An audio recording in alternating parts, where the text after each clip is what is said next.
Mapagpalang araw mga boss. Ngayon po, dito po kami sa Siargao Island. And kung makikita nyo, ang daming turista ang nagpapaturo ng surfing. Ang surfing lesson nila dito, 600 per hour, including instructor na, sorry. And kung makikita nyo talaga yung beach spot nila, super ganda. And kaso malayo lang talaga yung set ng alon doon. Maglalakad yung instructor sa kanya. Si Jantel na papunta dun sa may wave. Malapit dun sa Cobo. Yan.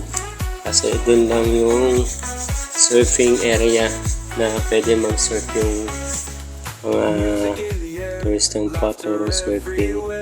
Tapos dun sa left, meron din surfing area dun. Saka dito sa right. Magandang set ng alon nila dito mga boss. Talagang sulit pag nag-surfing kayo. Saka ang ganda dito. Super ganda. Napakalinis ng beach pond nila.